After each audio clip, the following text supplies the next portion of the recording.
research has been proceeding to develop a line of automation products that establishes new standards for quality, technological leadership, and operating excellence. With customer success as our primary focus,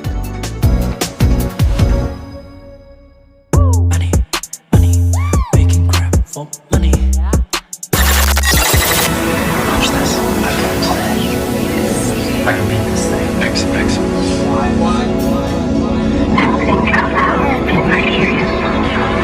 It's thinking.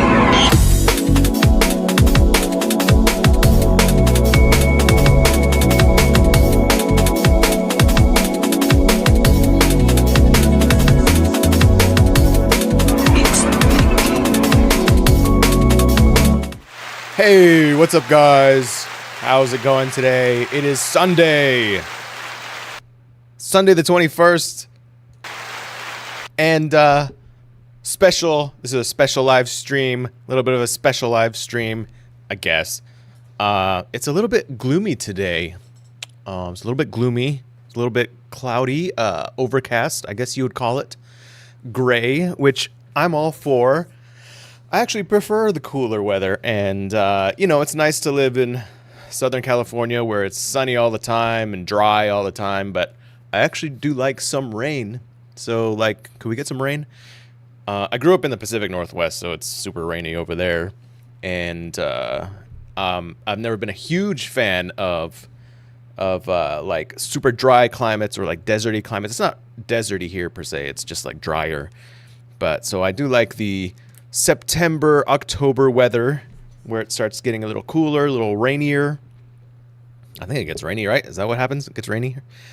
And so, yeah, kind of cloudy today. Or gray skies, I guess, totally gray. I don't know.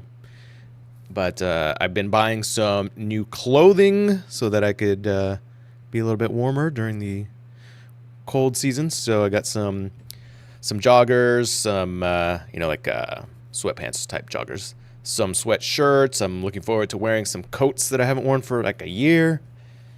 Yesterday I went to with a couple friends, roommates, to Los Angeles to check out a Kling AI event. Kling AI is do I have them open here? Kling AI is an AI company, and they're I guess they're one of the best video creators, AI creation services, and you can also do photo to video, and they're really good with that too. And I guess they do audio. Maybe I've tried them once. I haven't really used them, but what happened was they had an event in LA yesterday, which was their first live event, and they hired a few directors or production companies to create short films, just using all AI. So the films are all AI, and so it was a cool experience, cool event, and it was cool to see where AI is in terms of fully creating cinema.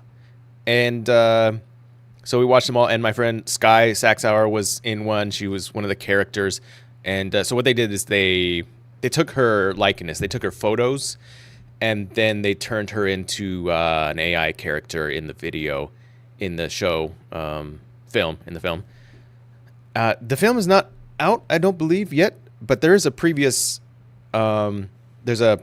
previous film before this one. So the first one's called Echo Hunter, and then this one's called Echo Hunter: A Memory Too Far, I believe. Yeah, Memory Too Far, which this is a prequel. So the one that I watched yesterday was a prequel, and the first one was, I guess, the regular one, and I have not seen the first one. So we are going to look at those and then be where is AI now in terms of creating a full actual film?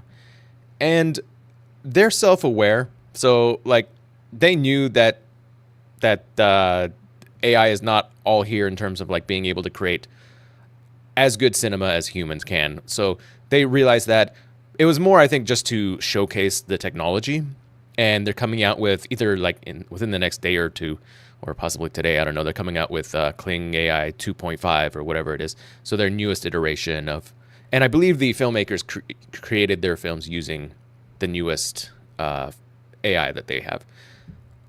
So in that way, it was really cool to see where it's at. they're self-aware because in the films they have like the word slop in several times. So like there's slop cereal or something like that. So they understand where AI is in terms of like creating stuff like this. But yeah, so Sky was in one of them, and she was a character that was like some sort of hologram or even an AI within the AI movie that was teaching the other characters like what to do and stuff. So that was pretty funny. That was the best part of that film, actually, was her. It was a pretty funny part. I don't think we'll be able to watch that movie, but it was like 20 minutes anyway, and I don't think I'm going to watch the whole first movie. But that's what I did yesterday. So that was cool. And then we talked to, there was a mixer, so we talked with several other people. There was other production people there who were part of other production companies that were looking into AI and being like, could we implement this? How could we implement this into production? And then there was like actors and some artists, musical artists that I met, at least one of them, who's like a hip hop artist. And then I got to talk to, his name is Tony, I believe, from Kling AI. I don't know what his actual position is. So he is Tony Pu, P-U, Global Product Marketing and Operations at Kling AI. Yeah, so that's who he is. Let me just pull this up here. So this is him. Allow me to pull it up. So this is who we met, Tony, Global Production Marketing and Operations. And I guess they are, oh, he's ex-CapCut and ByteDance. I didn't know that. So I guess Kling is from China. And so, yeah, I guess he's probably from China, I would imagine. ByteDance, okay, so he's San Francisco. Before that, Pony AI, and now Kling AI. So we met him. He's a cool guy, and we talked about AI and stuff and what they're trying to do, and how can like people like my friend Sky get into more AI, productions, I guess. But there's a lot of like production companies creating with AI now. It's just growing. So we'll see where that goes, and we'll take a look at the videos again, and then you'll see for yourself where it's at. I mean, you're going to see, oh, it's obviously like AI videos and stuff, but it's just cool to see how people can manipulate it right now and how far they can manipulate. But today I want to look at that, but also there's been several events going on in the past couple weeks. A lot of things have been going on with, we have Meta, we have YouTube had Made On, which I've never watched. Made On YouTube, it's I guess their event, what all the tools and everything that they're coming out with. And then Apple, of course. And so I just wanted to watch them all because I've watched other people on YouTube who have done like just summaries of them, or people have cut them up into shorter clips and stuff. So we're going to watch them all. Are we going to watch them all? Yeah, I'm going to watch them all. MetaConnect is really only, like 45 minutes long or something like that. Apple event is like an hour and 10 minutes, but I'm going to probably do like 1.5x. So it's probably going to just be like hour and a half for each of those combined or less. Made On YouTube, I don't think the full video is on. And I think it was multiple events anyway, so I'm not sure about that. But they have a website where you can see Made On YouTube. So we're going to go through the website and check out what they did. This might be just like a summary video right here. And there's a lot of, and I'm sure everybody or a lot of people have already seen like what they've all released and stuff, right? It's kind of all over. So I'm not trying to like be thorough here or anything. I'm just doing a react basically. But I'm going to start with Made On YouTube. That's possibly the most pertinent to me because I'm trying to build YouTube channels. And they're coming out with a lot of tools, also AI tools, which some seems unfortunate and some seems pretty good. The unfortunate ones are they're going to include AI into shorts so that you can just create AI slop directly into shorts. So that's fantastic. We'll see how people actually use that because sometimes companies put out some sort of gimmicky product or tool or something that's like, oh, hey, you can make these cool emojis that can like, look like that it'll move with your face and stuff. Isn't that cool? Everybody's going to use that, right? Apple type stuff. And you're like, no, Not really anybody, really nobody's going to use it. It's a cute little fun thing that looks fun, but nobody's going to use it seriously. So I'm wondering how people are going to use that, where you can create AI directly into Shorts. AI already exists, right? So they have their Veo and everything. But when it's integrated into Shorts, that's just it's going to be more visible to everybody. You can just open up Shorts and be like, hey, let me try to use this AI. So more people are going to use it, but I wonder how they're going to use it to good effect. Or is it just going to be a gimmicky thing that people are going to be like, yeah, it's kind of cool, but it's just more slop, and maybe people don't gravitate toward it and it kind of dies off. Or maybe people find ways to use it that's helpful. I guess AI Shorts on YouTube have become more and more popular. Some of it is okay. Like, there can be like teaching type videos, Shorts, or even long form, where you use AI to illustrate what you're talking about, where it might be difficult to find footage, or maybe footage doesn't even exist for it. And you're like, well, I'm not going to spend the hours and hours of time or pay someone lots and lots of money to create a 3D or animated version of what I'm trying to describe. So AI can be helpful there. And so actually, I'm fine with it in those types of cases.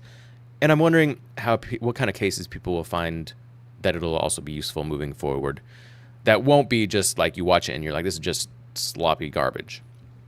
So we're going to start with made on YouTube. And this is just their YouTube blog, September 16th. So the next 20, powering the future of entertainment together at Made on YouTube. And they're, I guess, looking at the next 20 years, if I'm not mistaken, with that little next 20 thing. So this is an article, but we're going to watch like some of the videos and stuff also. But I'm just going to go through this real quick. I've not read or watched any of this yet. I have seen people talking about all the tools that they're coming out with. New Shorts and creation tools. Is this just an image unpack? Oh, it's another page. Today at Made on YouTube, we're introducing new products and innovations to power the next decade of creations, connections, and business on YouTube. Tell your story your way. So they're integrating DeepMind Veo 3 fast onto YouTube Shorts. So I guess that's just, they're just really just giving it away for free. It's pretty crazy. So you can easily create video backgrounds or clips with sound for free. Video backgrounds. Stuff like backgrounds that just like filler, AI is good for. If it's just like a filler background where you're like, I have nothing to put up, but I want to express this idea, so I'm just going to do a narration and have like some background. That's great and stuff. And new capabilities powered by Veo allow you to apply motion, restyle videos, and add props to your scene. Edit with AI will help turn your raw footage into a first draft video. So there's multiple things going on here. They're having basically an automatic editor. We'll see how good that is. There may be times where, editing, if you know how you're editing and what you're trying to edit and what you're trying to include and not include, is AI going to be able to know all that? Not really. So it's going to edit it in some way that it thinks is good. So maybe if you're someone that doesn't know what you're trying to edit or what you're trying to tell, maybe it's good for that. But I don't know. We'll see. I guess maybe if you can explain how you want what you want to portray with the video, and maybe it's like, okay, well then I'll edit it this way. Maybe it could do that. That would be interesting if it could edit that well. Edit with AI. Finally, speech to song. Oh, great. Turns video dialogue into a funny soundtrack for your next short. I mean, that sounds kind of gimmicky, but we'll see. Learn more here. Okay, so these are just blog posts, but I guess they have videos too. So if you want, to make a sloth dancing around on the street, that's great. Yeah, that's what we would call AI slop, ladies and gentlemen. Streamlining the creative process. Creators always use YouTube Studio for deeper insights and inspiration. So this seems very useful right here. We're now adding a new suite of tools designed to be a true creative partner across every phase of the creator journey. Create collaborations with other creators to expand your reach or gather insights from our new conversational tool, this one right here, Ask Studio, to better optimize your channel. So right now you have to look through all your analytics and stuff and try to figure it out. what's the best video to create, which ones are working, which ones aren't. Some of that stuff is pretty simple. You just go in and there's a lot of filters and stuff. But wouldn't it be a lot easier just to chat with an AI chat and be like, what are my top 5 outlier videos for the last month or 2 or 3 months or whatever, and it could just pop them up. Like, that would be a lot faster and a lot easier, right? And get ready for A/B testing for titles. That's something I've been thinking of that I wanted for a while, because you can do it with the thumbnails, but that's only part of capturing people's attention. The title is also fairly big. I think the thumbnail is the biggest, and then the title, I guess. So yeah, and I wonder if they'll be able to mix them together. So like, if you have 3 titles, 3 thumbnails, will it do all combinations of each? So what is that? 9 combinations? I don't know the math on that. Updates to the inspiration tab, which is, I don't know, I've tried using the inspiration tab. It seems kind of useless. So hopefully it's more useful. And upgrades to auto dubbing. Finally, we're expanding our likeness detection tool. And this is kind of interesting because with all the AI stuff, if you're someone that has other people that's going to be using your likeness in their videos and you may not want them to, then there's a detection tool. So you'll be able to find the videos that they're creating of your likeness and then potentially moderate that and be like, no, I don't want you to use that, or yeah, that's fine, whatever. Reinventing formats to build stronger connections. We're bringing creators and their fans closer by reimagining TV and formats, driving today's culture. Oh, so is this the dual thing? Live content drives unparalleled interactivity and connection. On average, over 30% of daily logged in YouTube viewers watched live content in Q2 2025 alone. 30%. So that's pretty good. And that's partially why, really the reason why I'm doing these videos, so many videos live that I've been doing, is because of, the main thing is because it's convenient, but also because I realized that live is a good idea. You can get, I think it's kind of like you can get,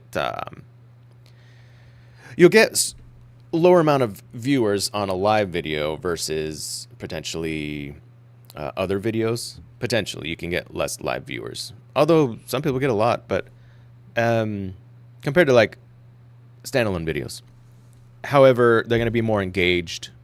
They're going to be giving comments, and you can potentially make more money immediately, I guess, with that, with like super chats and all that stuff. But a big part of it is engagement. If you want to really, let me just get straight here. If you really want to like engage with your audience, those are going to be more people who are a bit more interested in you, who are watching you live.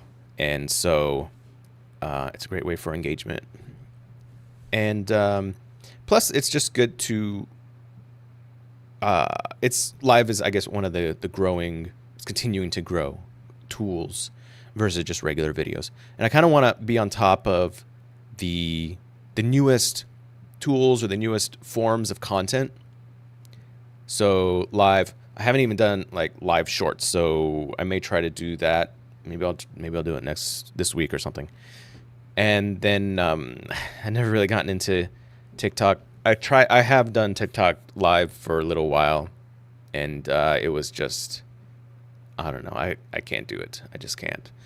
It's a lot of work. It's more work than YouTube, because you have to be on top of, like, you have to be engaging with and entertaining your audience constantly. You have to be basically a monkey with the cymbals and dancing around like a crazy person the whole entire time, effectively. Today we're making our largest upgrade to live ever by introducing new ways to connect with existing fans, reach new audiences, and better monetize live streams. So I do not know. I'm not sure what they're doing there. I don't know. The past few years have seen podcast cultural revel events transform through video. We're bringing new tools to help podcasters, content creators reach and connect with their audiences more deeply. These features will help podcasters easily engaging video clips in short form, full episodes. Don't have time or resources? Google's DeepMind Veo can help generate a customizable video from audio files. Oh, from audio. So they're talking about mostly audio here, I think. Where they can create a video from your audio. So if you're just doing an audio podcast, I wonder how popular, this isn't something I've looked at yet. I wonder how popular audio podcasts are compared to video podcasts. I wonder if they're more popular simply because it's easier to listen versus watch a podcast. Having said that, I listen to podcasts through YouTube. And so, but I like watching them, even though a lot of times I don't watch the whole entire podcast. I'll watch parts of it, or if they're talking about something where they're showing something, I'll want to look at it. But I don't listen to podcasts. I don't listen to podcasts on like Spotify or anything like that. It's just through YouTube. Fostering connections between artists and their fans. Fandom moves music culture and empowers artists' careers. So we're creating new opportunities to connect artists with their fans. On YouTube Music, you'll see the option to count down to upcoming new releases and pre-save your favorites. And across YouTube, we're building tools that let artists reward and connect with their top fans through exclusive merch, thank you videos, behind the scenes clips, and other just for fans content. So is this new stuff then? Because exclusive merch, because we've had like YouTube stores and merch tools, right? So thank you videos, music. So, and across YouTube, we're building tools. So I don't know what's new there. Building brands to creator relationships. We're adding updates to brand deals and shopping to make brand collaborations easier than ever. Accelerating these deals through a new initiative and new product features to make sure partnerships succeed. So they're changing things with the ads, that you can customize the ads more and stuff, which is actually seems like a good thing. I'm Renee Ritchie, YouTube Creator Liaison. Renee. I'm Johanna Vulic, YouTube's Chief Product Officer. Johanna, it's been a minute. The last time we were together, we were celebrating 20 years of YouTube. We were, and we didn't even have these fancy mics. No, this is like a whole upgrade. So I think it's in honor of your product upgrades. Does this make it a podcast It if does. we have mics like this? We're official. We're official. Okay, official podcast. Yeah, so what's on tap for this week? Okay, this week we're going to talk about Made on YouTube. Made on YouTube is our annual event where we release a number of product and features, and this year is our biggest one ever. It's so exciting. And Renee and I are going to talk about what this means for the creator community. Yeah, let's start with Shorts, Johanna. It's so exciting what your team is doing with Shorts this year. Is it? Yeah, well, one thing that's interesting is all the creativity that can come when you add VO and Gen AI to Shorts. Is it creativity? I mean, yeah, you can use creativity to generate with VO, but is it going to be more creative or is it going to be more sloppy? So the kinds That's of the updates question, that right? we're talking about here are the ability to stylize a short, like make it a cartoon, add fantastical objects, like I just don't know what I call like sprucing something up or like making it look funny. I don't know if I call that creativity versus just like is that creative? I don't know. to a short, animate an image. So you can animate an image with text, or you might be able to animate it with another video. I guess so it an is. example that I think is pretty cool is I could have a video of someone dancing like a ballerina and a picture of me, and then all of a sudden I can make a fun creative video of me dancing like a ballerina. So we're doing all that. So is that creative? I mean, is that what you mean by creativity, is making you dance like a ballerina? I don't know if I call it creative, but whatever. And then we're also I think my incorporating- definition of creative or creativity is like a little bit of a higher bar than just pressing a button to make you dance around or something like that. That's what I'm trying to say. VO3, which is going to allow people to add sound to generated videos. There's just So so much creative. creativity that can be brought about when you give Gen AI It's like the shallowest to form of creativity, right? If you want to call it creativity. creators, and we're just really excited to see what creators will do with this. That is so Yes. cool because I can't compete with the big special effects companies on things like digital doubles or digital sets, but I totally can on creativity. What are other ways that I could you're see like a using- lot of memes and stuff being done with that sort of thing where you can make someone dance or you can make someone do whatever, There's going to be a lot of weird, funny things. Depending on how much YouTube censors or blocks, of course. technology and innovation to empower creators? Yeah, when we think about adding Gen AI to YouTube, it is all about empowering human creativity. So we talked about ways that creators can use Gen AI to build shorts, but we also are thinking about creator workflow. One thing that we're doing is we're making YouTube Studio better. So we have a lot of powerful charts and graphs for how to run your Now, business, this but sometimes that might can be really nice right here. Ask Studio. That's something that I'm very interested in. be unwieldy. So we're adding a chat interface so the creators can just converse about their analytics and try and understand what's working, what isn't working. We're also doing things to help with reach. So I wonder if we're it'll doing be able to analyze your video and you can be like, hey, my drop off was here, or maybe show me where my drop off is, and what about the video made a big drop off, and how can I change it for the next video? Like, that'd be cool. Basically, if it's good, like this would be the equivalent of having an, what'd you call it? Like hiring someone who's highly skilled, or that's like a big YouTuber that has figured it out, has millions of followers and stuff, and hiring them to give you advice and stuff.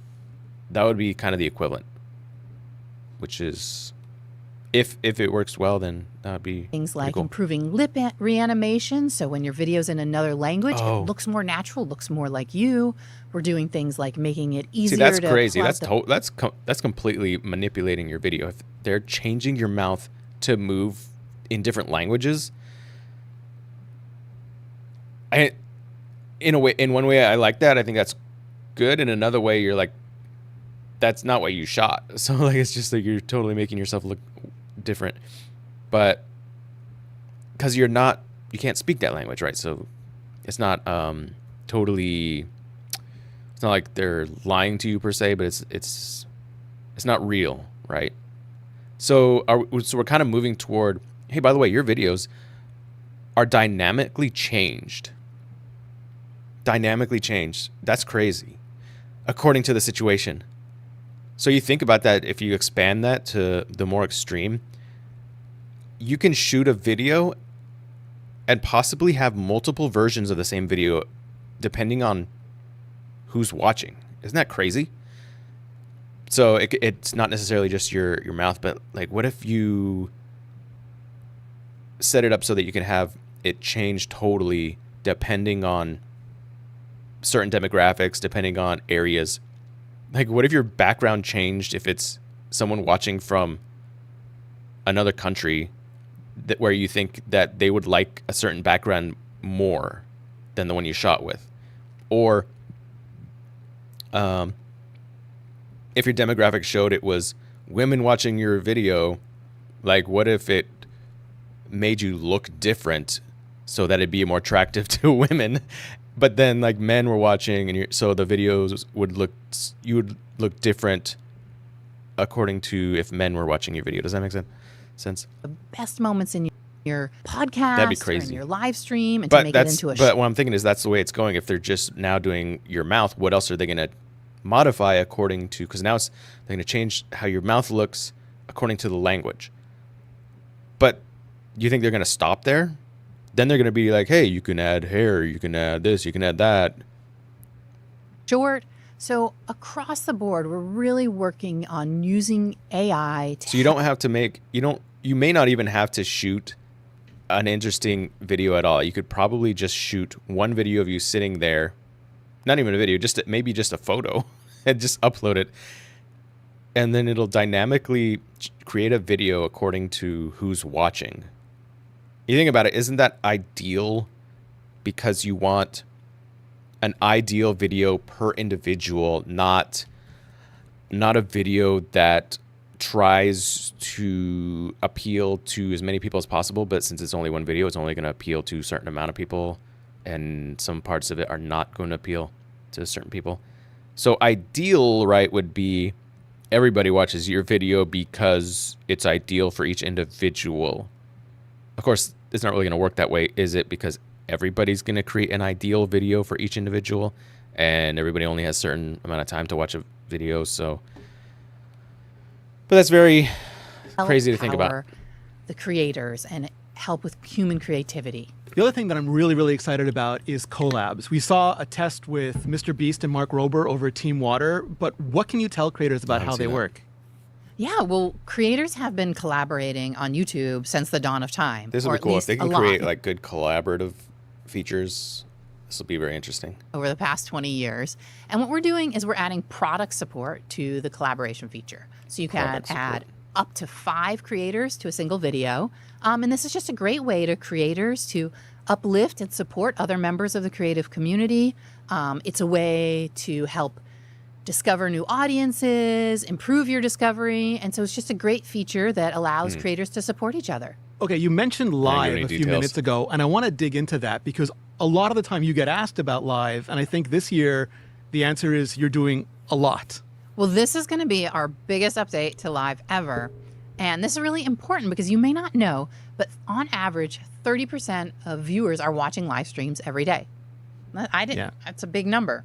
She was about to say, I And didn't so we're know just that. doing a number of things across the board to make live better. We are allowing somebody to react to another creator's live stream. As it goes live, you can make your own live stream and react to it. We're adding the ability Oh, wow. to have So live reacts to other live streams?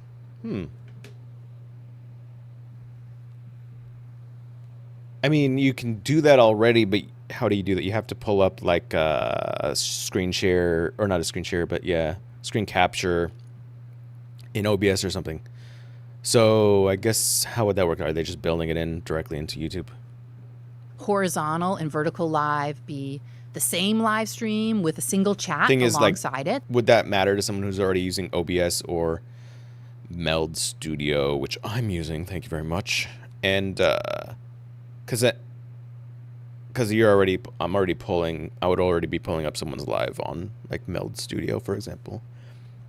So is this just directly on YouTube? Is what I'm saying. So it's just one live stream, either horizontal or vertical. We're adding the ability to Oh, and then so get you can the do a best live stream horizontally and vertical, so it'll put up to shorts. Can shorts? How long of a live stream can you do on shorts? I'm not sure about that. I'll look clips that up. of your live stream and make them into shorts. And then we're thinking about monetization opportunities as well. So we're adding live ads along the side, which is really great No because specific time limit that shows up in the shorts feed. Huh. No time limit. What? So you could just do it for like 1,000 hours? Like,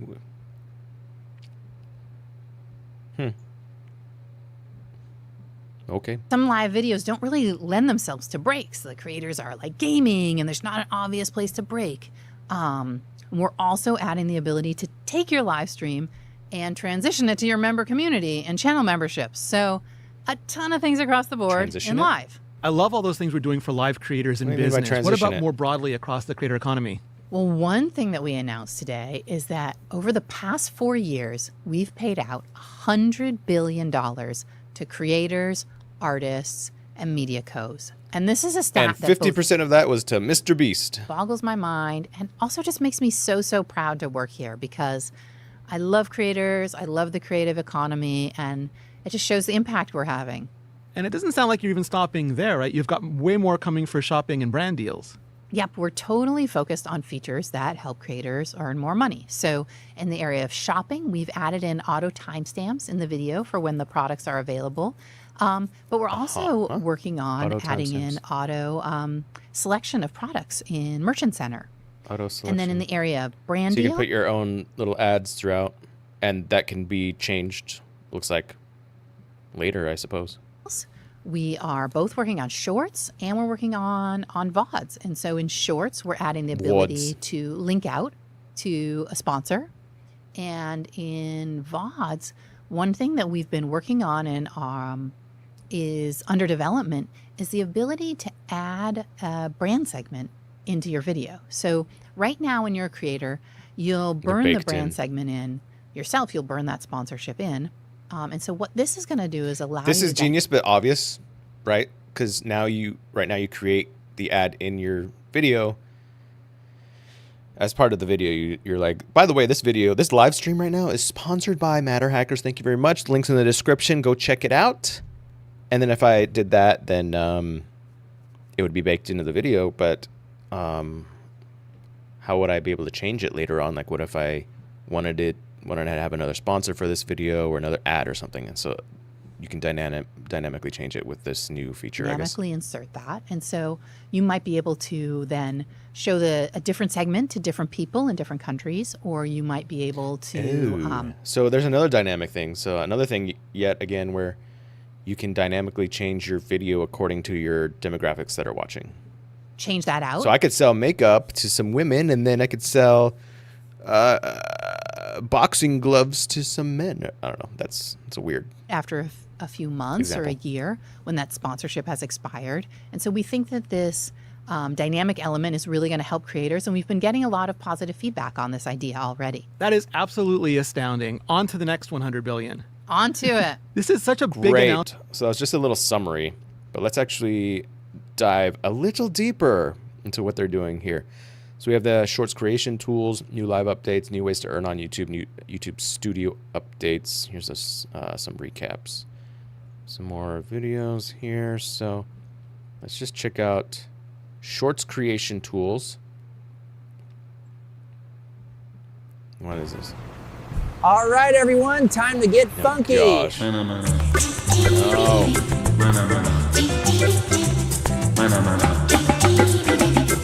great.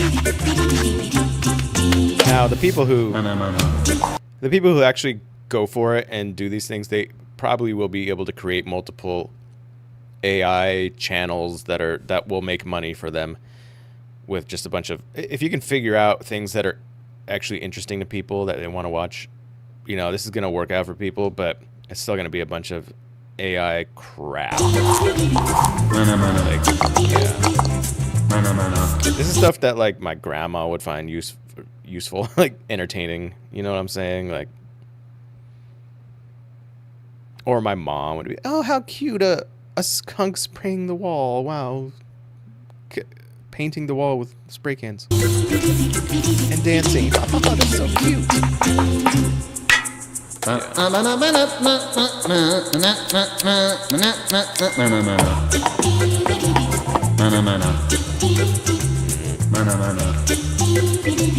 The thing I don't like is, I mean, I guess they have to keep it very general because they don't know how people are going to use it, but I don't like how they just show a bunch of like AI generated cartoon slop and as like the promo for it, because, but you know, we'll see how people use it and whether it's actually useful or not. But they're like showing the worst way to use it is create a bunch of slop. There you go. See how useful it is? No.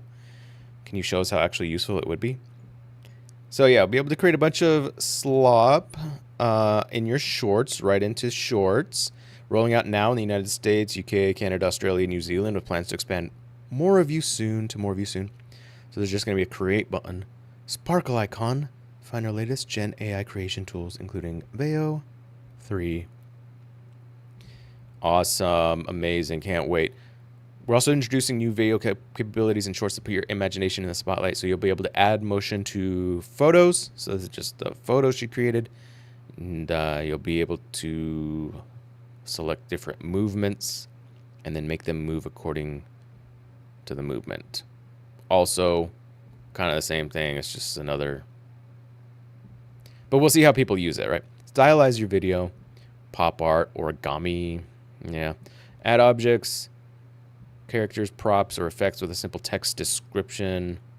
That might be useful.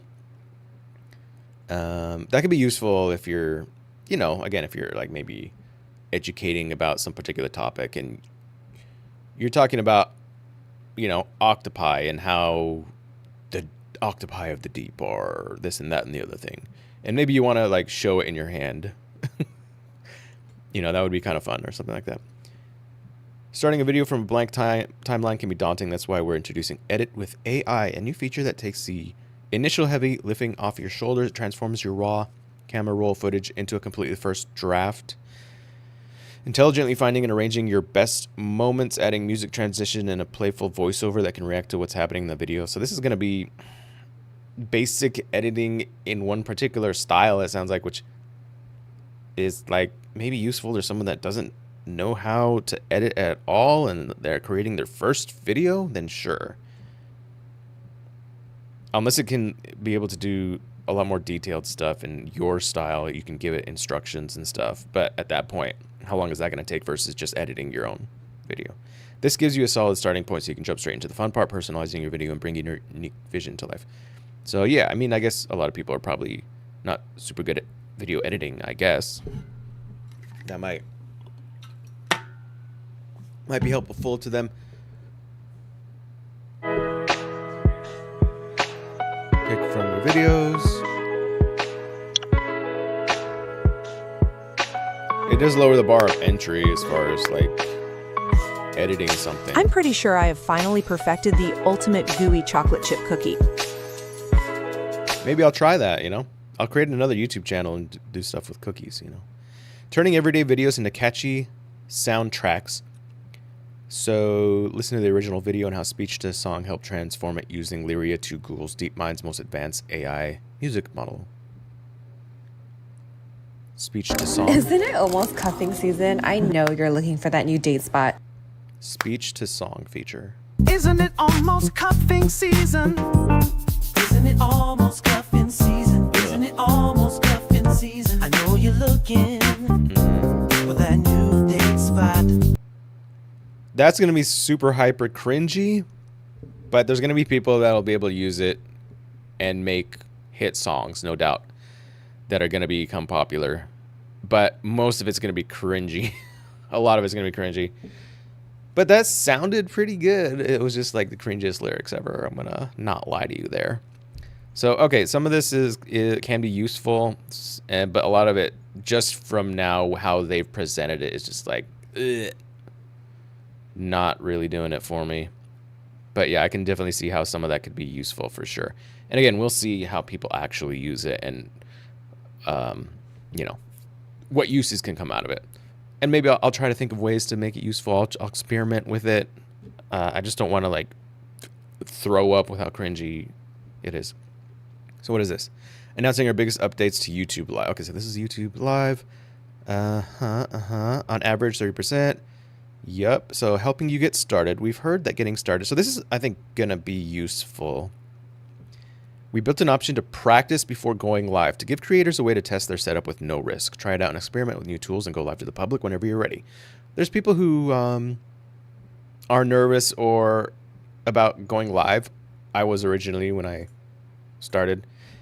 And so just practicing is a great way to do this, because to get better at YouTube, to get good at creating videos and stuff, is a repetition thing. To get good at just talking naturally or in a good way, a way that's entertaining or whatever, or just being able to talk in general, is something that requires doing it multiple times over and over again. And how do you do that? I mean, you could do it just by shooting yourself with your phone and pretending like it's alive and just recording videos on your phone without posting them anywhere. And I've suggested that to like friends who were like wanting to shoot videos, but were kind of nervous about it. And I was like, just practice using your phone. They're like, yeah, but of course I doubt they ever did it. And so maybe this is something that's a little bit more useful than something like that, where you're basically mimicking it almost 100%, seems like. And so it's a great way to practice. And I think that's very helpful to get into going live. Or, like they said, experimenting with a different setup or a different way of doing things to see how it looks and everything. So I do like that. I think that's super helpful.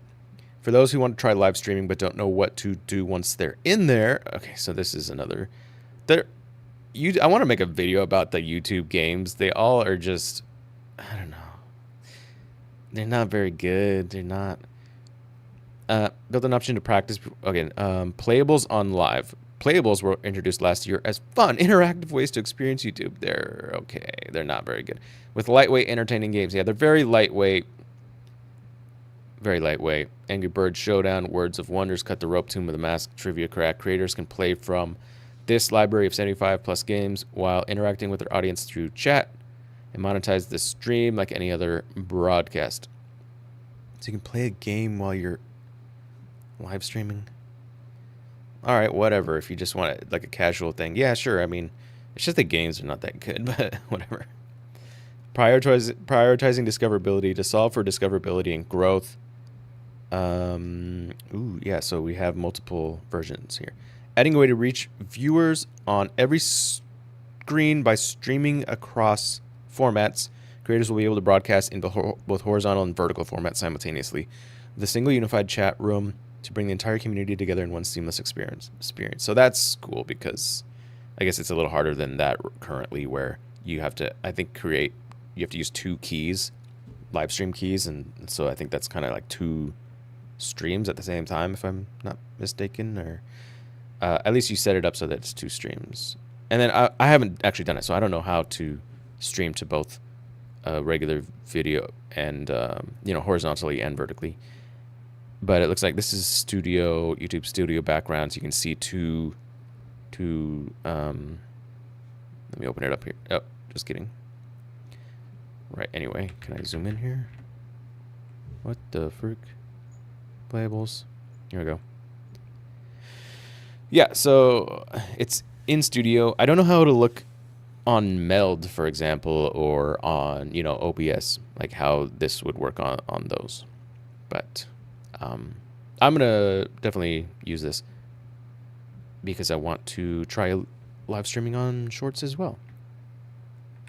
All right, get back. Now, where are we at? Building on a successful pilot, we've expanded the ability to react live to content on YouTube, allowing anyone to start a vertical live stream on mobile and react to other live events or even other creators who are currently live. Turns any stream into a shared event, letting creators of all sizes share commentary, analysis, and real-time reactions. That's cool. This is good. I like this. It's basically almost a new format. I mean, well, it's not. It's the same format that exists. You can react, but it's just an easier way to do it. So if this is built into YouTube, I don't know how much that changes if people are using OBS or Meld or something like that. I'll have to look and see how that works. The engagement doesn't have to stop when you go offline. AI-powered highlights. Turn live content into lasting content, finds the most compelling moments from the live stream, and automatically creates ready-to-share shorts. This is good.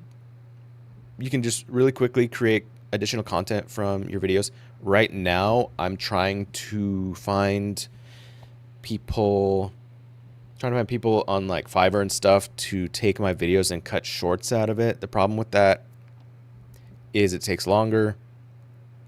But the benefit of that is they can edit it in potentially a better way. Where here, I don't know how much actual like editing is going on. It may just cut one little segment, which I may want my short to be cut up and, shortened and made, more succinct, and only cut certain parts and take parts out of it, change it up a little bit so that it tells a better story with the 60 seconds you have, versus just one little segment that may or may not capture what you're trying to. So this could be like a quick way to get clips up, that as long as the clip is fine with 0 editing.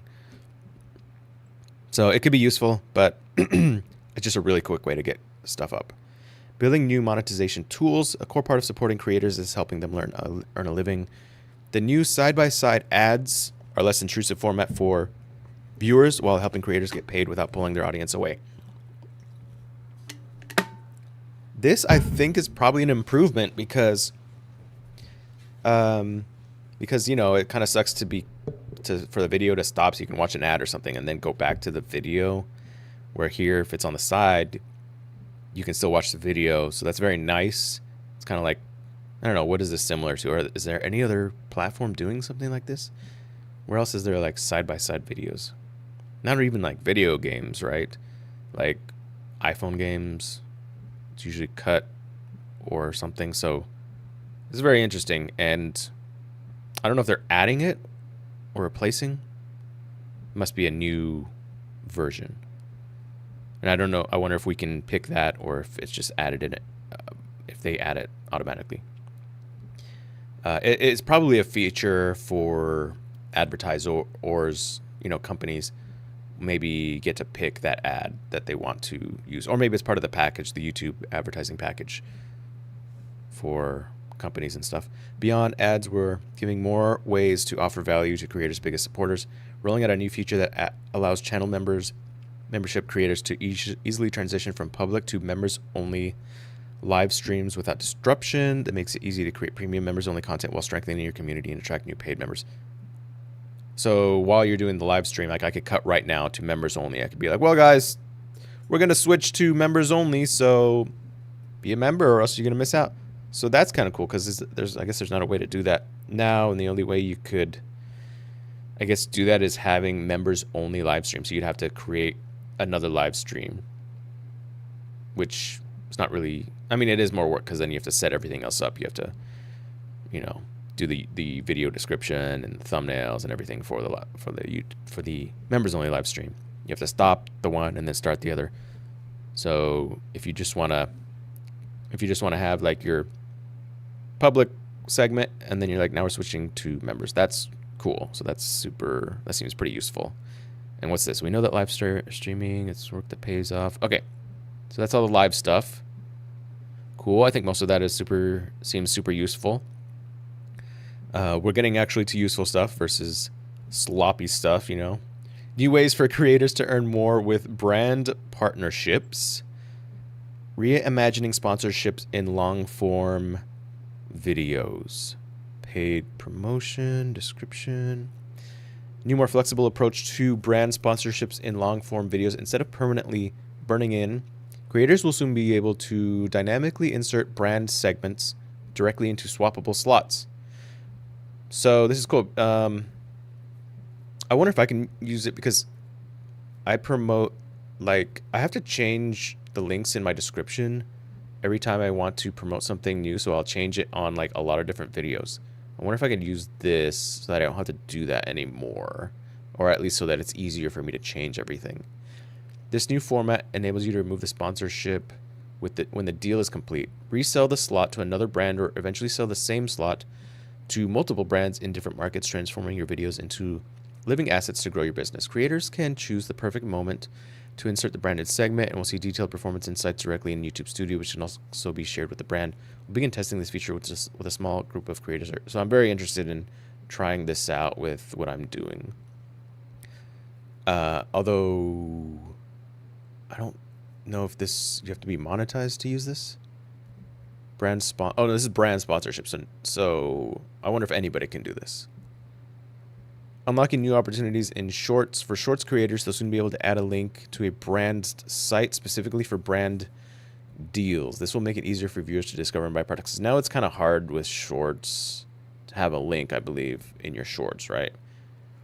While giving creators a powerful way to drive results for brand partners, creators can now show advertisers exactly how their Shorts drive traffic with data going beyond traditional methods like views and likes. So this is good because I was creating a lot of Shorts, but like not a really good way to send people to some product or website or something to drive traffic to buy something or whatever.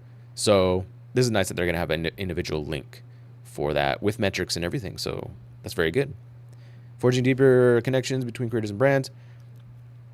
Continue facilitating. We've recently introduced the Creator Partnership Hub. Partnerships. I'm interested in finding out how this works. A tab within Google Ads that helps advertisers and agencies find and connect with creators. Okay. Advertisers and agencies. So will be listed on some listing that people can find creators to advertise with. With the help of AI, we'll soon be able to proactively suggest creators who may be a good fit for a brand. We'll also be connecting more creators and brands during industry events around the world and equipping our sales team with new resources to advocate for creators and help make more of these deals happen. So it seems like they're automatically going to be putting us into a sort of searchable platform for brands and companies. And so people may be reaching out to you more so than before and being like, hey, will you do this brand deal? So that'll be pretty nice. Hopefully they'll find me on there. And you. YouTube shopping with AI outside of brand deals will continue to see incredible momentum with YouTube shopping. GMV, gross merchandise volume, growing 5x year over year. Wow. More than 500,000 creators enrolled in the program. We know tagging products can be time consuming, so to make the experience better for creators, we're leaning on an AI powered system. So automatic tagging, this is nice if it works well. That makes it a lot easier. Identify the optimal moment a product is mentioned and automatically display the product tag at that time. That's very nice. That minimizes your work drastically, so that's very nice. Capturing viewers' interest when it's highest, and it'll probably do a better job than most at putting your product up at the time that works the best.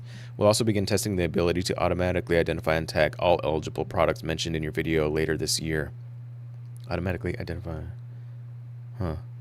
We're also expanding the YouTube shopping program to more creators and markets, including Brazil, and adding top merchants like Nike, Etsy, Best by Shark Ninja. I haven't really used it, but I think that I haven't really done videos that where I'm promoting like different products from different brands and stuff, just to like one brand or like an AI brand or something.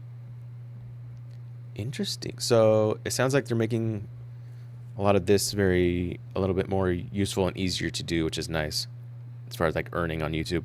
Studio updates. So what do we got here? How are your videos performing? So Ask Studio, an AI-powered partner to help creators answer the most important questions. Conversational chat tool provides quick insights and ideas to help you understand your analytics community and get new inspiration. Try asking, catch me up on how my last video is performing. Tell me what my community is saying about my editing style. So this is very nice. You could ask all sorts of questions to figure out how to improve your channel and videos, which is something, this might be the most important thing here, to be honest. One of the most important things, if not the most important thing, is figuring out how to make your channel work, which can be very difficult. And if you don't have good feedback, how are you gonna know how to make your channel work better? And you might say, well, you have all the feedback you need, which is the metrics and analytics. But what I mean is how to interpret that.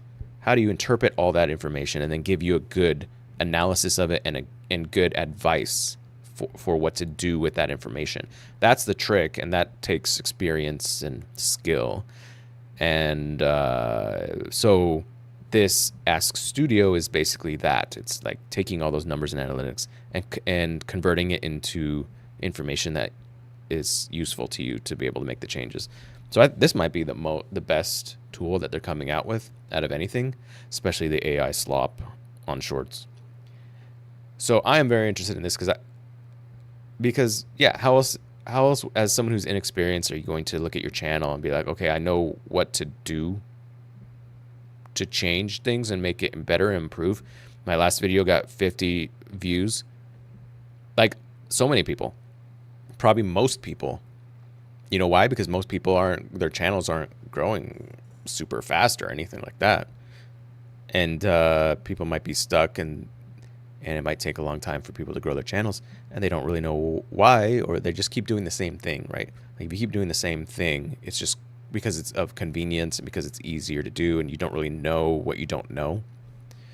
So I think this is probably the most important tool that they're coming out with. Our vision is for Ask Studio to become the ultimate creative partner for every creator, a trusted companion. Basically, I was trying to think of, what was the name earlier? Someone who is a consultant. A consultant. This is a consultant, a highly skilled consultant that can look at your analytics and tell you what to do to improve, which is very nice. It's like everybody needs this. We'll keep adding more capabilities so you can, it'll provide personalized and actionable strategic insights based on knowledge. So yeah, man, that's awesome. Inspiration tab. Getting started on your next video doesn't have to be hard. You just need a good idea. Yeah, I don't know. Let's see. Hopefully it's better than it is now. It's kind of sucky right now. Getting started easily with suggested topics on your feed. You can combine them, add your own, explore any creative direction you want. If you see an idea but you want to tweak it further, you can build and iterate on it. No matter what you choose, we'll deliver 9 fresh ideas with every prompt, helping you build out your content plan. We just won't give you ideas. Now, is this going to be based on your metrics as well? I'll tell you why they could work. Pulling from audience behavior. Okay, so it does. We'll provide, well, I don't know if this is the general audience behavior or yours. We'll provide insights to help you decide whether to invest in an idea. Inspiration can come from anywhere, but it starts with you. Or it starts with AI, maybe. So we have here this person's channel, your mom, Ashley. I tried to actually stick to a budget for a month. The results surprised me. Yeah, that sounds like it could be a good video. The ultimate closet makeover, finding my personal style. Sure.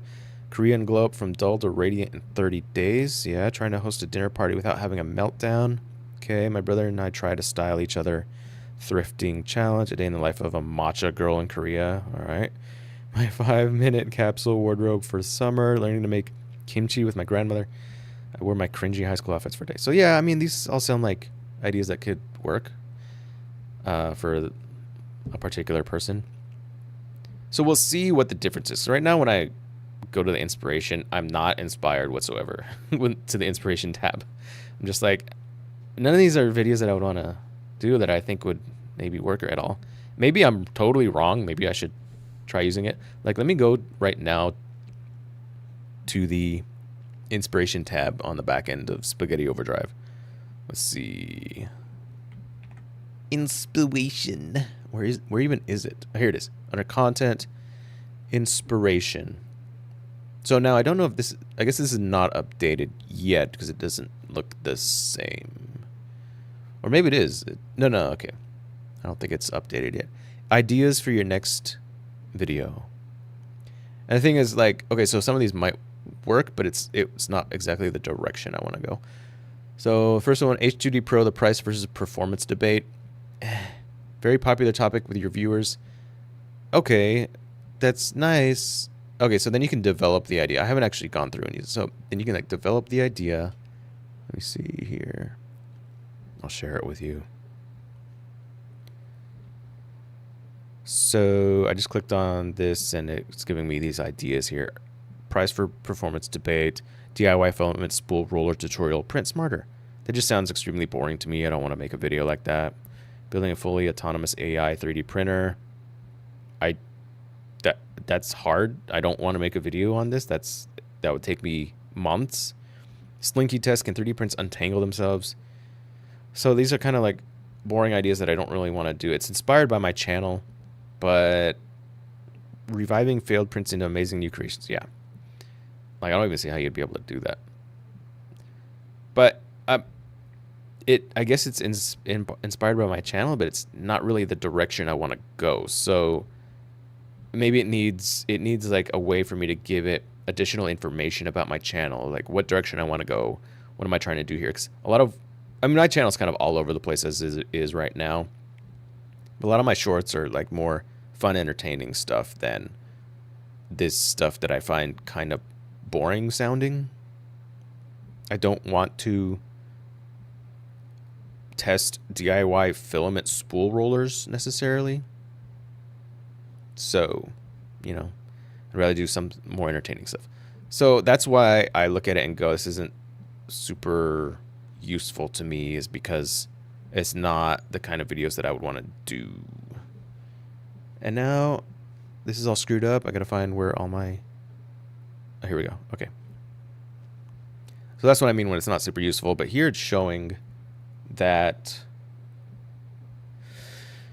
it's changed at least. So spark your next great idea, try a topic, theme, or question. So here it's focusing more on the chat, it looks like, whereas in here you can enter in a topic and it'll get suggestions. That's how it is currently. So this looks more like chat, where you start with whatever you tell it, and then it comes up with ideas based on. So it seems more powerful, in other words. This is much more restricted, how it is now. So I do appreciate this. We'll see how well it works, but it looks like just from this image alone that it could be significantly more useful. And yeah. But you can develop the idea further. So let me just click on Develop Idea with H2D Pro, the price versus performance debate, and see what it does. So it's telling me what I would do. A critical examination of H2D Pro's market position would be conducted, evaluating its price against its performance. It gives me hooks, which is nice. Is the H2D Pro really worth the hype, or are you just paying for the name? We're diving deep into the ultimate showdown, H2D Pro's price tag versus its actual performance. Stick around to find out if this tech giant delivers on its promises, or leaves you with buyer's remorse. Outline. Gives an outline. The H2D Pro hype, is it worth the buzz? See, it's like, it's using like cringy words and like stuff. Is it worth the buzz? It always uses words like that, like it says like, is it worth the buzz? The hype, the buzz, which just kind of sucks. Performance deep dive, price tag unpacked, justification, who's this for, the verdict, buy, wait, or pass. So it gives the whole outline for the video for you. And then thumbnails, which all kind of suck. They all look like they're AI sucky generated. Having said that, I AI generated a lot of my thumbnails, but I also manipulate them further and add my own flair and pictures to them and stuff. So, excuse me. Thank you very much. So, I don't know. Yeah, this is like, ugh. Maybe it would work, maybe not, but maybe I'll do it. I don't know. Maybe I could do a video on like actually doing these ideas. I use the ideas for your next video tab in your channel. And here's the result. And like see how good the video is. I don't know. I'm just not that interested in these. Title A/B testing. This is great. This is like fantastic. Let's take a look at it closer up. Title, is this what this is? Yeah, title A/B testing. So we have A/B testing. We have different thumbnails. This is all for the same video, I'm guessing. Title and thumbnails. So we have different thumbnails and different titles. I secretly went back to the Philippines again. We went to the Philippines together, and I brought my boyfriend to the Philippines. 50% watch share time winner over the other 3.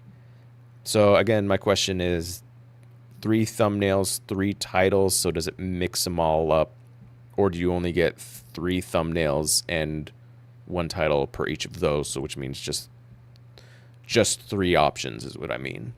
You have 3 options or 9 options. Is it 9? 3 and 3. You know what I'm saying? So if you have 3 thumbnails, 3 titles, you match them all up. All the different ways you can match them up equal 9. I think I could be wrong there. You know what? Why don't I ask just Gemini, please, if you have 3 thumbnails and 3 titles, how many variations? Because my brain is not working for this sort of stuff. I was never good at like figuring out the variations when you have multiple different sets of things. With 3 thumbnails, you can create 9 variations. Yeah. Thumbnail 1 can be paired with title 1, title 2, or title 3. 2, title 1, 2, or 3, or 3, title 1, 2, or 3. Yeah. 3 and 3 is 9. So you multiply. And that's how you find all the variations, I guess, right? Multiplying the number of options for each element. 3 thumbnails, 3 times 3 titles is 9 total variations. So that's the question. Is it 9 total variations, or is it just 3 variations? Because you can have 3 thumbnails, but then for each of the thumbnails, you could have a different title. That's the question. But we shall see. Hopefully you can have 9 variations, because that would be, unless maybe it wouldn't be good, because maybe that's too many variations to put out there. Maybe it just wouldn't be worth it. I don't know. Where are we here? Title A/B testing. So this expands on our popular thumbnail A/B testing feature, which has been around for over 50 million times. It's just used over. I've been using it a lot. Don't know how helpful it's been. My views are kind of low right now, so, but you know, I guess it's probably helpful also if your views are low, because maybe you can get a few more views, you know. Some of YouTube's best moments happen when creators come together. You can add up to 5 creators, collaborators on one video, which will get shown to the audiences of all participating creators. So do you share the views? This helps introduce you and your co-creators to a new group of engaged viewers, helping everyone grow their channel. Revenue earned will be attributed to the channel that posted the video. So only one person gets the revenue, and then I guess you could split it up how you want it to. So does everyone share those views and stuff? I guess they might talk about it in depth somewhere else, but that's interesting. Invite a collaborator. Copy and share your invite link with your collaborator. But that's nice. That seems pretty useful. Because I'm going to be doing some collaborations. I wonder if you can you do it with shorts as well? Let me see if Gemini knows. The new new collaborations feature in YouTube. Can you do that with shorts as well? Because I have a shorts channel, and I want to do shorts with multiple other people. Yes, you can definitely use collaborating features with YouTube Shorts. In fact, YouTube has been actively rolling out and expanding features to encourage creators collaborations on its short-form videos. Remixing features collab and green screen. Collab, the feature allows you to record a short on a side-by-side split screen format with other eligible... That's not what I mean. Collaboration in YouTube Studio. This is a newer, more formal collaboration feature that allows you to officially credit other creators. You can invite up to 5 other creators into a short or long-form video. Excellent.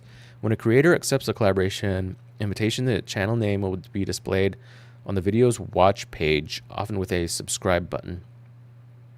Feature helps with discoverability, as the video may be recommended to the audiences of the collaborating channel. So this is great.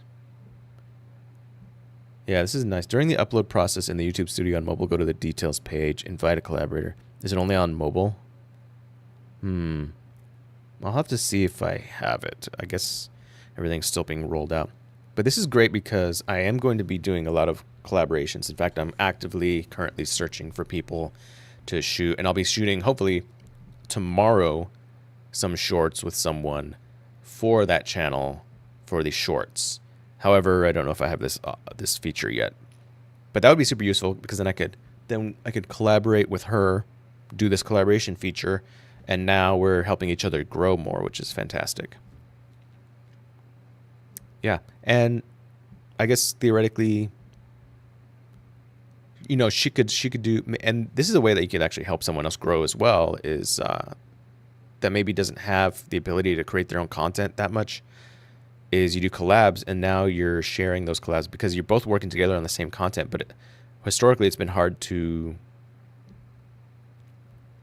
like, what do? You both upload the same video onto your individual channels, or you create your own content and then also create collaborative content, or it's kind of difficult. But if you just like can post the same video that you collaborated on both your channels, that's pretty cool.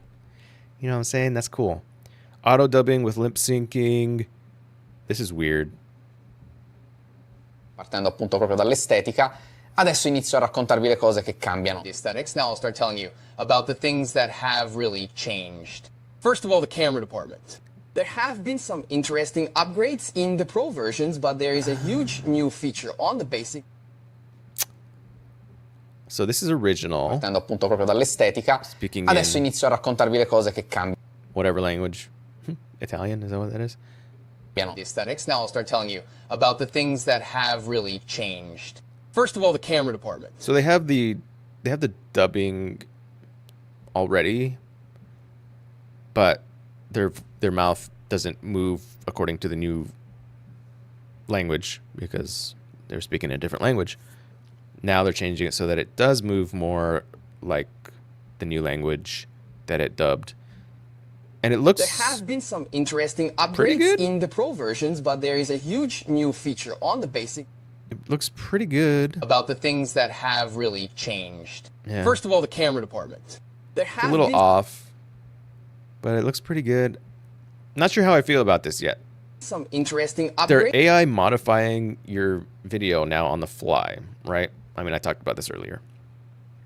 So they're changing how you look on the fly. They're literally AI changing your face. Is this... Maybe this is something you can opt out of. I don't know how I feel about it yet.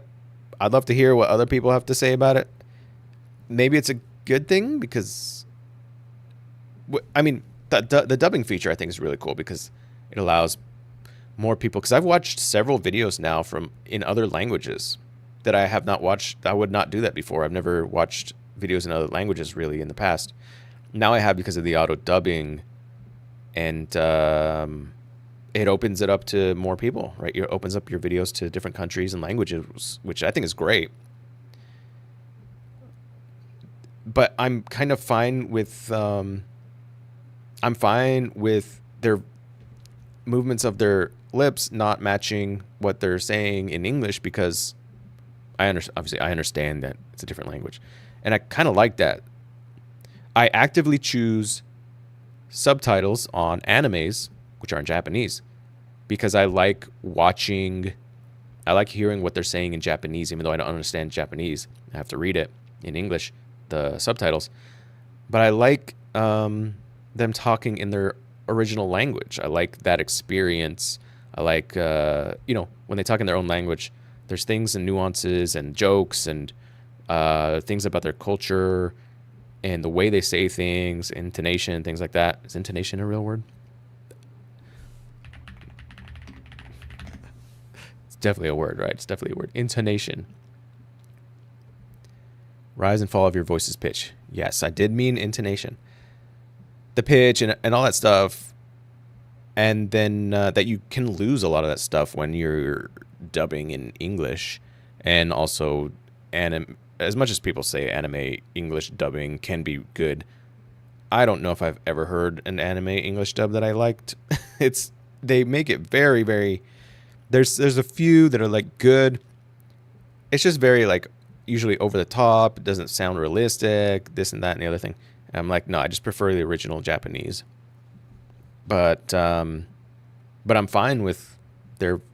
I mean, it's anime, so like their mouths just go like usually like this, because it's just cartoon. But all that to say, I don't know if I cared that much about the changing your mouth to make it look like they're speaking in your language. So, and I don't know. We'll see. I'm not sure how I feel about that yet, because then it opens up like, what else can they change of your video? Hey, we changed dynamically change your background to get rid of for people who are on Androids, get rid of the iPhone in your background. For people who like iPhones, get rid of the Android in the background, manipulating it to appeal to certain people. I guess that's a pro and a con. I talked a little bit about that before.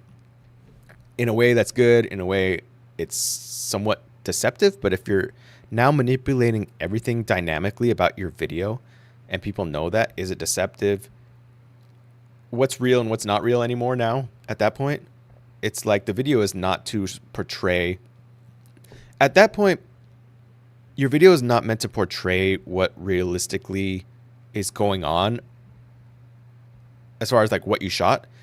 It's meant to give the certain audience the best experience for that individual. It's to manipulate it for that individual, not to show you more authentically, right? So that's what changes here. That's like the difference. And I'm not saying that's even bad necessarily. So like, is that bad? Is that morally wrong? I don't necessarily think so. As long as people are aware of these things and people are like, yeah, this is okay. I guess this is the direction that humanity is going to go now. Everything will be manipulated and changed and augmented to appeal to the receiver, possibly, right? It's kind of interesting. Something I never really thought of before, which is kind of how it's done now. It's just not as like quick and not as dynamic and not as much as it can be done here. Like, for example, you probably heard of Disney and other whatever movies where they change something for different audiences in different countries, right? To appeal to them more. Or they'll change their posters. They'll remove and take away people in their posters or add people or whatever to make them appeal more towards other countries. Things like that. Likeness detection, I guess, is good. Build AI technology lets you easily detect, manage, and request the removal of unauthorized videos made with your facial likeness. So with all this AI stuff going on, people are going to do this. So this is a way to safeguard your identity, ensure your audience isn't misled. So this is good. And there's some people who are like, which this I think would be me. I would be totally fine with other people taking clips or making videos using my likeness as long as it's aligned with what I'm trying to do. Let me just move this here. Aligned with what I'm trying to do or represents me well, I'll be fine with that probably. But other ways, like if they're just directly ripping me off and like not providing any other context or anything, and if they're using it in a nefarious way, it would be nice to have a tool like this. So this is good, I think. What else we got? New ways to earn YouTube Studio updates. I think that was it on here. Recaps, highlights, and more. Okay, so that's, I think, mostly it. And let's see, this is a 3-minute little recap. So let's just watch this just to get a better idea of everything. What's up? I'm here at Made on YouTube, and they just announced a lot. Here's the main headlines for you right now. This is like the whole idea of that gorilla that does the same thing, like the vlogging gorilla is what they're trying to do. But they're like, oh, let's do a sloth. Welcome to our 4th annual Made on YouTube. I'm incredibly proud to announce... They only have 4 of these? I'm going to have to look back and see what the other ones talked about. Because I got to stay on top of this Made on YouTube thing. that over the last 4 years, we've paid out over $100 billion to creators, artists, and media companies.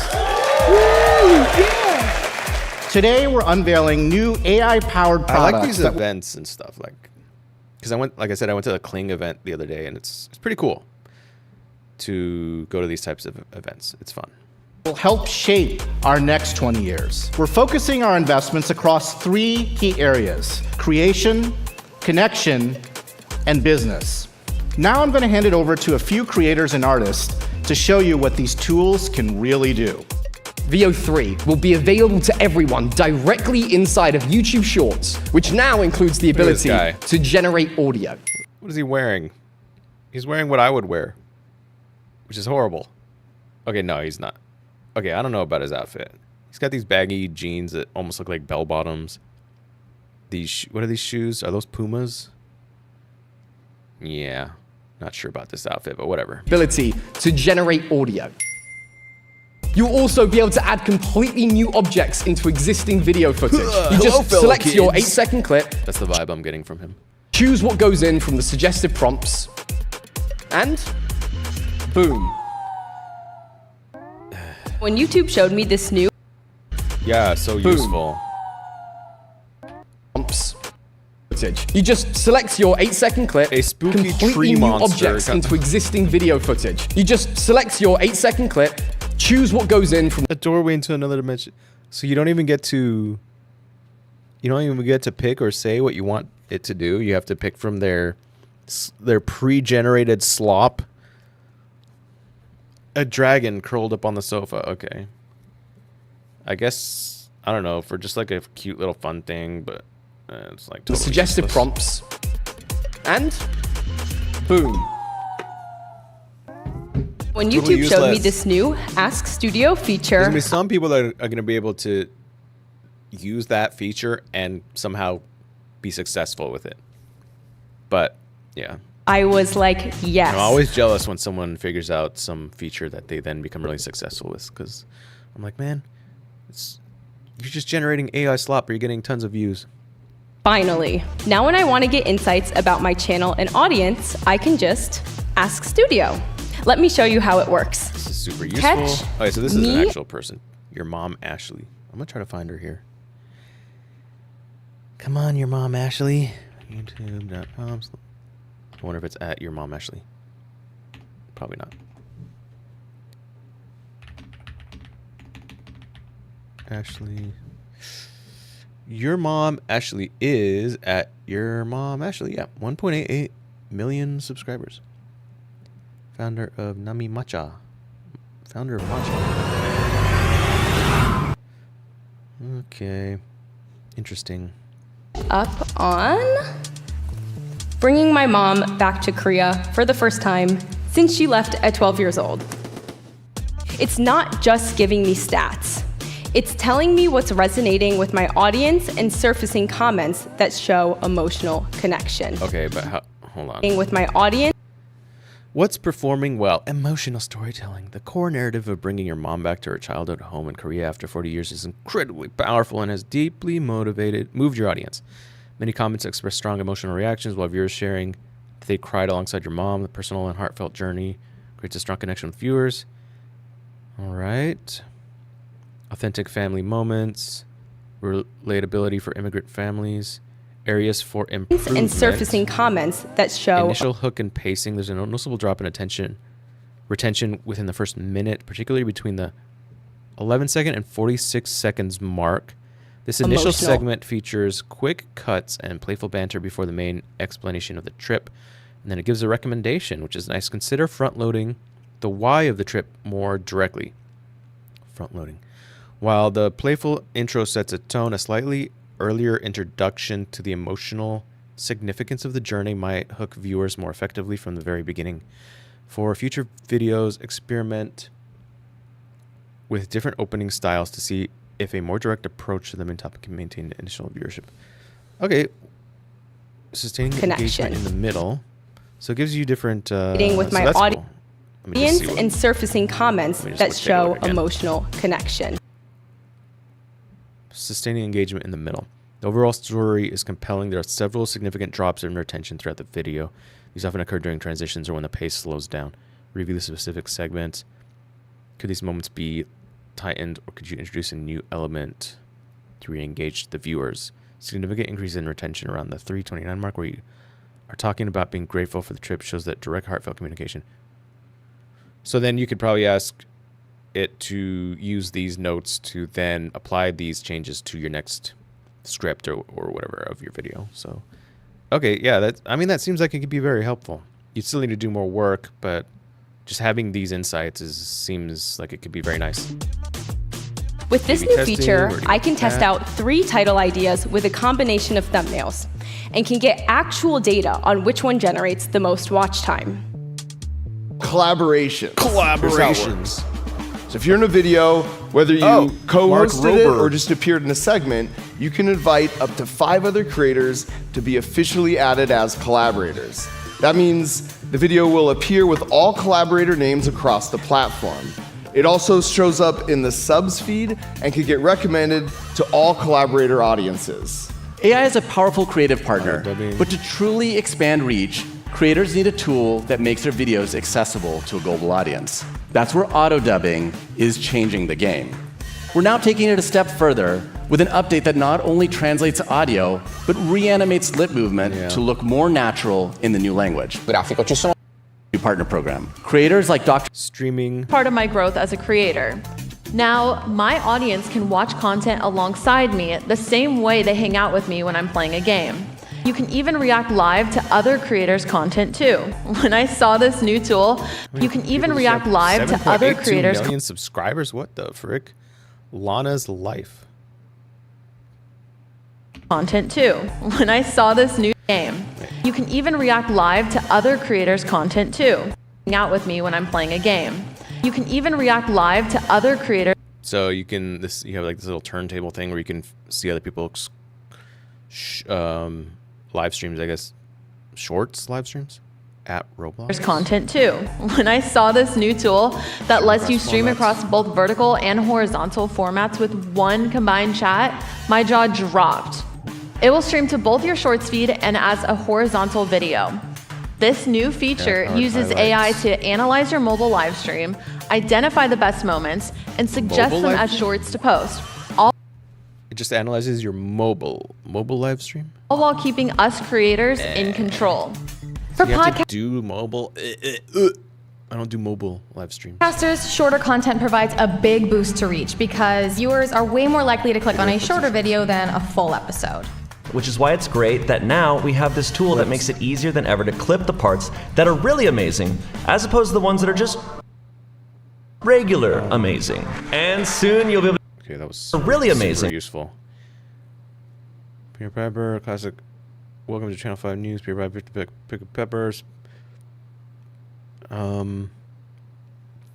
Create video clips. Suggested clips. White men need their own shampoo. 720. Create draft. Okay. Well, it seems pretty bare bones. Like maybe you can just pick one segment. I wonder if you could pick different segments instead of just one big block so that it can then create cuts for you.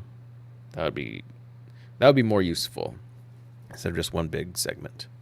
As opposed to the ones that are just regular amazing. And soon you'll be able to use this to make shorts too, customized for the format, which is essential if you are trying to expand your reach. In order to earn money from YouTube shopping, I need to manually tag products that I feature in my videos at the exact moment I show them. That's where AI can help, with new features like auto tagging and timestamps. Now all I have to do is opt in, and YouTube uses AI to identify and apply the best times to display the tags I've added. Another area that's not only important to me as a small business owner, but for all creators, is brand deals. One of the ways they're doing this is with a new feature that lets creators add a link to brands' websites directly in their shorts. YouTube is also working on add a link to brands' websites directly in their shorts. Okay, it's right there. A new feature that lets... It's right here. So that's nice. That's nice, yeah.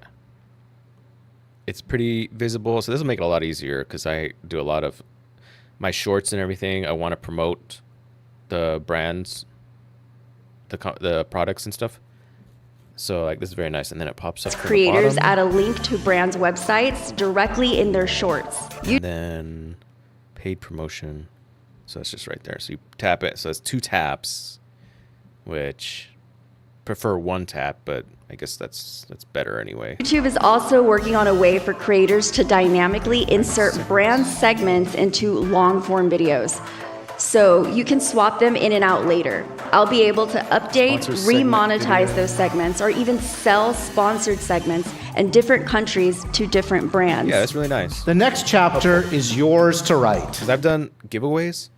I'll do like a little giveaway promo, and then my giveaway's over, so then what? Like, it's still going to be in there, and that's kind of useless. So it'd be nice to swap that out for promoting a product or something. And we can't wait to see what you create. Cool. All right, because so the future of entertainment and creativity will be made on YouTube. Okay. A lot of useful stuff there. That's a lot of like good stuff, except for the crap, except for the slop. But we'll see how that works also. So I'm very looking forward to trying all these features and everything. There's more stuff here, but I'm not going to watch all these. Well, I guess that's the only one I haven't seen. So very interested in trying all these tools. Hopefully I get some of them soon and I'll be able to try them out. Unfortunately, it sounds like some of them are just for mobile. That's what they said. It's like, you can do this on mobile. I don't really use mobile like live or anything. I go live on my computer, non-mobile. But, you know, maybe I'll try it out anyway and see how it works. Maybe I'll just do a mobile live. So that's about it for YouTube. And, yeah, so let's move on to Meta Connect, I guess, right? Should we watch this? So this is an hour and 30-minute video, but it's really just half an hour, 30 minutes is nothing. So it's an hour. Maybe let's see, we have the Apple event, which is an hour, and then Echo Hunter. I think what I'm going to do is just stop there and then watch these later because it's already kind of late today and I want to go and there's some other things I need to take care of. And I think that's enough. And otherwise it's going to take like an hour and a half, another hour and a half, probably 2 hours, which I have other things to do. But I'm glad that I got the YouTube thing because that was kind of the one that I wanted to do the most, watch the most, versus the other things.